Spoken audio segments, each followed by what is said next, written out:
Good morning students. आप पढ़ रहे हैं सामाजिक विज्ञान विषय क्लास 10 अध्याय 5 लोकतंत्र। हमने लोकतंत्र के जो भी आपके लाभ थे, जो भी विशेषताएं थी, जो भी इसके दोष थे, उसके बारे में हम जो है पढ़ चुके थे। इसके बाद में जो है हमारा एक 5th पॉइंट रहता है, वह रहता है हमारा इसकी आवश्यकताएं। इसकी आवश्यक परिस्थितियाँ क्या हैं? किसकी? लोकतंत्र की। लोकतंत्र की सफलता के लिए कौन कौन सी आवश्यक परिस्थितियाँ रहती हैं, जिस कारण से लोकतंत्र क्या हो सकता है? सफल हो सकता है। ठीक है, इसको हम पढ़ना स्टार्ट करते हैं। देखिए, कोई भी शासन प्रणाली विशिष्ट परिस्थितियों में ही सफलतापूर्वक कार्य कर सकती है और प्रतिकूल परिस्थितियां होने पर उसका पतन हो जाता है। यह बात लोकतांत्रिक शासन प्रणाली के बारे में भी सत्य है। प्रथम विश्व युद्ध के बाद यूरोप के अनेक राज्यों में लोकतंत्र की स्थापना की गई, किंतु अनुकूल परिस्थितियों के अभाव में लोकतंत्र शासन प्रणाली असफल हो गई। यहाँ पर जब शासन प्रणाली, जब ये परिस्थितियाँ होती हैं, सफलतापूर्वक कार्य कर सकती हैं। इस पर कोई भी शासन प्रणाली जो है विशिष्ट परिस्थितियों में ही, जब शासन प्रणाली में कुछ विशिष्ट परिस्थितियाँ होती हैं तो ही ये सफलतापूर्वक कार्य कर सकती हैं। अगर यहाँ पर कुछ प्रतिकूल परिस्थितियाँ, यहाँ पर दो परिस्थितियों के बारे में बताया गया, एक तो विशिष्ट और एक प्रतिकूल।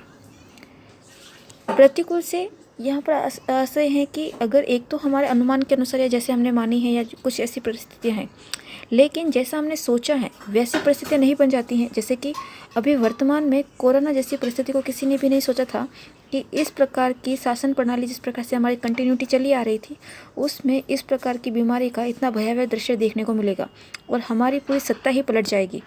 क्या इकोनॉमी स्तर कितना गिरा हुआ है, रोज लोग जो है बेरोजगार हो चुके हैं, इतनी विपरीत स्थितियाँ हैं। ये जो इस प्रकार के कोरोना वाली जो स्थितियाँ हैं ना, यही एक प्रतिकूल परिस्थिति है। इसको हम प्रतिकूल परिस्थिति जो है कह सकते हैं। ठीक है, आगे देखिए। तो यहाँ पर हम प्रतिकूल परिस्थिति की बात कर रहे थे। यहाँ पर मैंने एग्जाम्पल दिया कि प्रतिकूल परिस्थितियाँ जो अभी वर्तमान में स्थितियाँ देखने को मिलती हैं, या प्रतिकूल परिस्थितियों में ही आते हैं। तो जब प्रतिकूल परिस्थितियाँ हो जाती हैं तो इसका पतन हो जाता है। किसका? शासन प्रणाली का, लोकतंत्र का।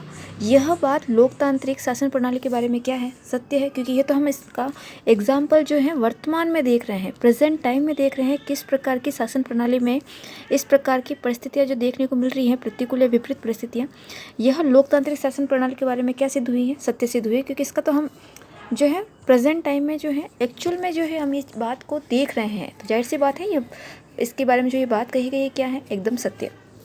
जब प्रथम विश्व युद्ध के बाद यूरोप के अनेक राज्यों में लोकतंत्र की स्थापना की गई, यह लोकतंत्र की स्थापना जो है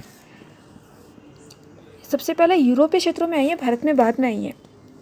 ठीक है, तो जब प्रथम विश्व युद्ध होता है, यहाँ पर हम आपने जो 9th क्लास में आपने विश्व युद्ध पढ़ा है, आपने जर्मनी, रूस, इटली, यहाँ के एकीकरण के बारे में पढ़ा है। यहाँ पर किस प्रकार की स्थिति थी प्रथम विश्व युद्ध के बाद में या उसके दौरान, द्वितीय विश्व युद्ध के दौरान, प्रथम विश्व युद्ध के दौरान किस प्रकार की वहाँ की स्थितियाँ थी। ठीक है, ऐसी स्थितियों में उनके शासन प्रणाली का मजबूत होना बेहद आवश्यक था।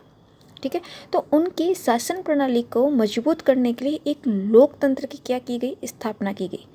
और यूरोप के अनेक राज्यों में जो है हमें लोकतंत्र की स्थापना को देखा गया। किंतु आगे देखिए क्या होता है। अनुकूल परिस्थितियों के अभाव में लोकतांत्रिक शासन प्रणाली असफल हो गई। लेकिन जैसा कि हमने कहा कि प्रतिकूल परिस्थितियाँ होती हैं, तो यूरोप में जब लोकतंत्र की स्थापना की गई तो वहाँ के राज्यों के अनुकूल उस प्रकार की परिस्थितियाँ नहीं थी, यानी कि प्रतिकूल परिस्थितियाँ थी उस समय। तो प्रतिकूल परिस्थितियाँ होने के कारण वहाँ की शासन प्रणाली जो थी, लोकतांत्रिक शासन प्रणाली क्या हो चुकी थी? असफल हो चुकी थी। ठीक है, आगे देखिए। और इसका स्थान किसने ले लिया? अधिनायकवाद ने। ठीक है, आगे देखिए। वर्तमान एशिया, अफ्रीका, लैटिन अमेरिका महाद्वीपों में भी अनेक देशों में लोकतंत्र शासन का क्या हो रहा था? पतन। ठीक है, हमने यूरोप में प्रतिकूल परिस्थितियाँ हुई और लोकतंत्र की जो शासन प्रणाली है वह असफल हुई। उसी प्रकार से जब हम अन्य महाद्वीपों को देखते हैं, एशिया, अफ्रीका, लैटिन अमेरिका वाले जो महाद्वीप हैं, वहाँ पर भी जब लोकतंत्र को देखते हैं हम, तो वहाँ पर भी लोकतंत्र का क्या हो रहा था? पतन हो रहा था। लोकतंत्र शासन का पतन हो रहा था, क्योंकि इन देश में लोकतंत्र की सफलता के लिए आवश्यक शर्तों या परिस्थितियों का क्या था? अभाव था। वहाँ पर भी वहाँ की अनुकूल परिस्थितियाँ नहीं होने के कारण इन क्षेत्रों में भी क्या हो रहा था? लोकतंत्र शासन का पतन हो रहा था। आगे देखिए। विद्वानों का मत है कि निम्नलिखित परिस्थितियाँ लोकतंत्र के सफल संचालन में सहायक हो सकती हैं।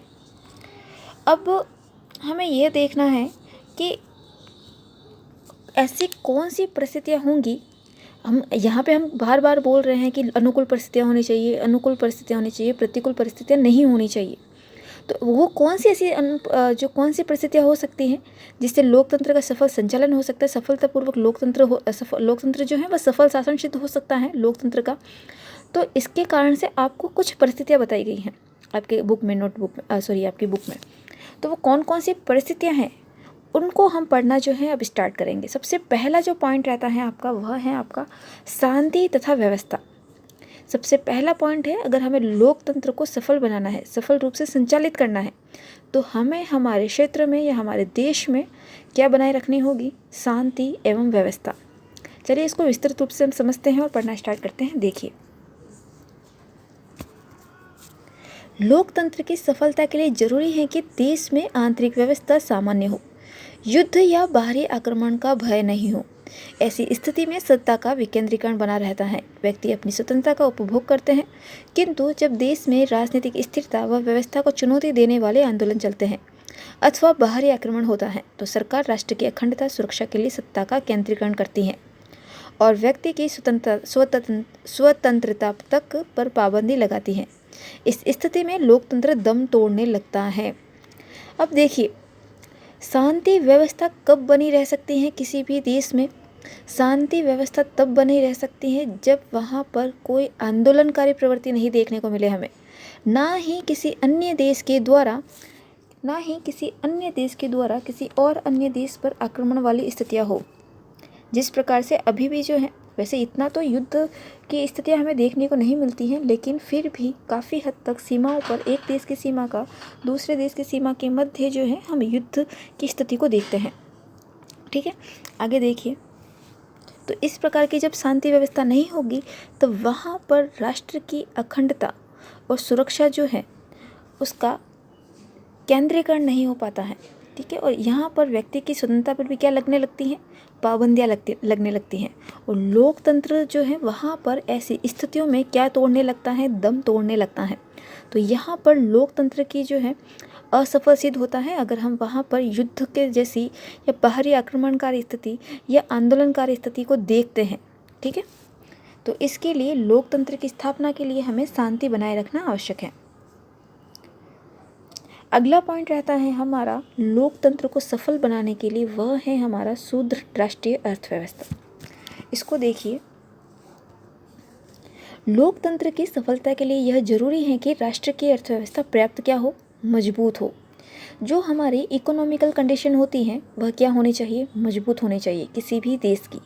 अगर हमारे यहाँ पर लोकतंत्र को सफल बनाना है तो हमारे देश की अर्थव्यवस्था भी कैसी होनी चाहिए, मजबूत होनी चाहिए। यदि राष्ट्रीय अर्थव्यवस्था औद्योगिक संकट से गुजर रहा है,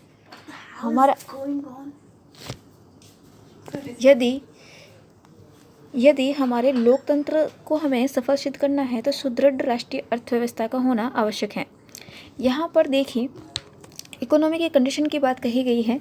राष्ट्रीय अर्थव्यवस्था किससे, आज की जो अर्थव्यवस्था है वह औद्योगिक संकट से गुजर रही है। यदि राष्ट्रीय अर्थव्यवस्था है जो है अगर औद्योगिक संकट से गुजर रही है तो वहाँ पर लोकतंत्र व्यवस्था जो है लड़खड़ा जाती है।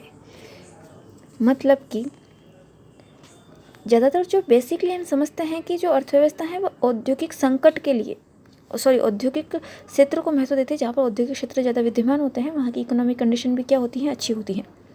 प्रथम विश्व युद्ध के बाद जर्मनी व इटली में राष्ट्रीय अर्थव्यवस्था के लड़खड़ाने के बाद ही इन देशों में लोकतंत्र का अंत हुआ है और तानाशाही की स्थापना हुई है। जहाँ पर अर्थव्यवस्था अच्छी नहीं है ना, वहाँ पर लोकतंत्र का अंत तो होता ही है, जबकि इसके साथ में तानाशाही की स्थापना भी होती है।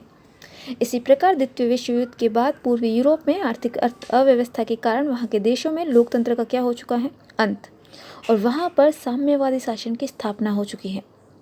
आधुनिक काल में भी लैटिन अमेरिका के राज्यों में लोकतंत्र की असफलता का एक बड़ा कारण आर्थिक व्यवस्था है। अनेक एफ्रो एशियाई राज्य भी ऐसे ही संकट से गुजर रहे हैं। तो हमने 2 पॉइंट पढ़े। अगर हमें लोकतंत्र का सफल स्थापना करनी है तो सबसे पहला पॉइंट रहेगा कि हमें शांति व्यवस्था को बनाए रखना होगा, और दूसरा कारण है कि सुदृढ़ राष्ट्रीय अर्थव्यवस्था होनी चाहिए, यानी कि हमारे देश की इकोनॉमिक कंडीशन जो है वह अच्छी और सुदृढ़ होनी चाहिए।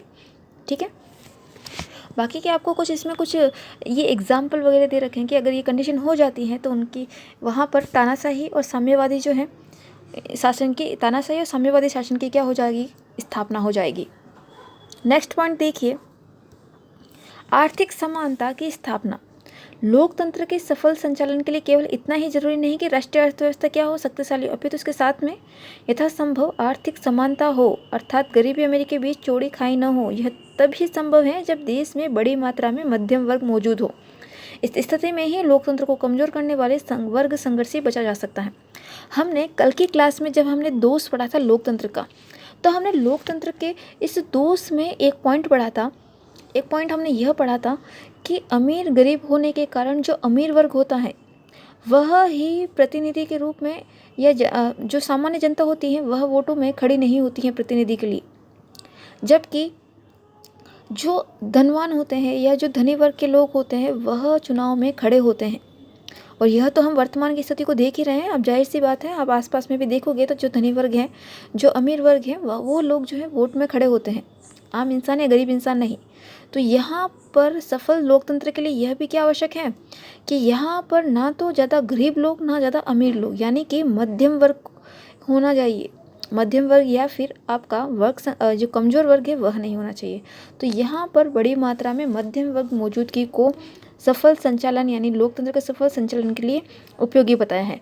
तो यहाँ पर आर्थिक समानता भी क्या होनी चाहिए, लोकतंत्र को सफल बनाने के लिए आर्थिक समानता की स्थापना भी होनी चाहिए। ठीक है, अगला पॉइंट रहता है हमारा सामाजिक न्याय की स्थापना। देखिए, जैसे जैसे हमने अपने गुण पढ़े हैं लोकतंत्र के, हमने दोष पढ़े लोकतंत्र के, यहीं से जो है इसके सफल संचालन के वहीं से पॉइंट निकल रहे हैं। हमने स्टार्टिंग में लोकतंत्र के विषय में पढ़ा था कि लोकतंत्र में धर्म, जाति, रंग, नस्ल, लिंग आदि जन्म के आधार पर जो है क्या नहीं होना चाहिए, भेदभाव नहीं होना चाहिए। समाज में सभी को समान न्याय मिलना चाहिए, सभी को विधि का समान संरक्षण पढ़ा था हमने। यही पॉइंट वापस जो है आपका सफल संचालन में आया है। ये वही पॉइंट है, अगर आप एक बार ही अच्छे से पढ़ लेते हो तो बार बार में आपको समझने की ज़रूरत नहीं होती है, एक बार में ही पढ़ने से समझ में आ जाता है।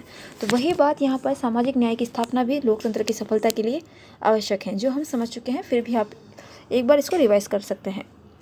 शिक्षित व जागरूकता, हमने लोकतंत्र के लाभ में पढ़ा कि शिक्षित व जागरूकता जनता होती है, और दूसरे ही हमने दोष में पढ़ा कि जो जनता है वो शिक्षित व जागरूक का अभाव होता है। ये दोनों पॉइंट पढ़े, एक ही पॉइंट है, दोनों में आए। और तीसरा जो हम इसके सफल संचालन की बात कर रहे हैं तो फिर से यही पॉइंट जो है हमें पढ़ने को मिल रहा है। आप पीछे अपने बुक में देख सकते हो, यही पॉइंट जो है तीसरी बार हमको पढ़ने को मिल रहा है, बस उसका थोड़ा सा आगे पीछे अंतर देखने को मिलता है। क्या अंतर है, बाकी का इसका जो कॉन्सेप्ट जो होता है कॉन्सेप्ट वही है। आप एक बार में कॉन्सेप्ट समझ लेते हो तो बार बार में आपको उसे पढ़ना है, रिवाइज करना है, लर्न करना है या रटने की आवश्यकता नहीं होती है। देखिए, शिक्षित व जागरूक जनता, लोकतंत्र की सफलता के लिए जनता का शिक्षित व जागरूक होना आवश्यक है, तभी तो हम एक सुव्यवस्थित रूप से एक प्रतिनिधि को चुन पाएंगे। अगर हम शिक्षित ही नहीं होंगे तो हमें किस प्रकार से पहचान होगी कि कौन व्यक्ति हमारी समस्याओं को सुनेगा, कौन जिसको हम चुन रहे हैं, जिनका जो वोट हम दे रहे हैं जिस व्यक्ति को, वह हमारी समस्याओं का निवारण करेगा। तो यह तभी तो हो पाएगा जब हमारी जनता क्या होगी, शिक्षित व जागरूक होगी। तो शिक्षित व जागरूक होना लोकतंत्र की सफलता के लिए क्या होगा, आवश्यक होगा। एक सफल लोकतंत्र बनेगा हमारे यहाँ पर अगर जनता क्या होगी, शिक्षित होगी। और शिक्षित होने के साथ में क्या होना चाहिए, उसको जागरूक होना चाहिए, उसे पता होना चाहिए कि सरकार चलती किस प्रकार से है, किस प्रकार से इसकी कार्यप्रणाली है, हमारे एक वोट की कीमत क्या है, हमें किसको वोट देना चाहिए, क्या वह व्यक्ति उचित है या अनुचित है। तो यह इसके लिए जो है हमें शिक्षित होने के साथ में जागरूक भी होना चाहिए कि इन 5 सालों के कार्यकाल में किस व्यक्ति ने कितना कार्य किया है। तो ये सारी जानकारी अगर हमें होती है, पता होती है, तो हम एक सुव्यवस्थित रूप से लोकतंत्र की संचालन प्रणाली को अच्छे से निभा पाएंगे या कर पाएंगे, और इसमें लोकतंत्र की सफलता भी हो पाएगी। ठीक है, अगला पॉइंट है हमारा जनमत का निर्माण। लोकतंत्र की सफलता के लिए जनमत निर्माण के साधनों की स्वतंत्रता भी क्या है, आवश्यक है। इसका अर्थ है कि प्रेस, साहित्य, प्रेस कॉन्फ्रेंस ये यहाँ पर ये जो है प्रेस जो आपके न्यूज़ चैनल वगैरह होते हैं उससे रिलेटेड है। साहित्य, रेडियो, सिनेमा, दूरदर्शन आदि पर सरकारी नियंत्रण नहीं होना चाहिए। जब जनमत निर्माण के साधन स्वतंत्र होते हैं तब नागरिक संगठित रूप से और शांतिपूर्ण ढंग से सरकार की लोकतंत्र विरोधी नीतियों व कार्यों की आलोचना करने में सफल होते हैं, जिसमें लोकतांत्रिक मर्यादा बनी रहती है। इस स्थिति में लोकतंत्र सफलतापूर्वक कार्य करता है।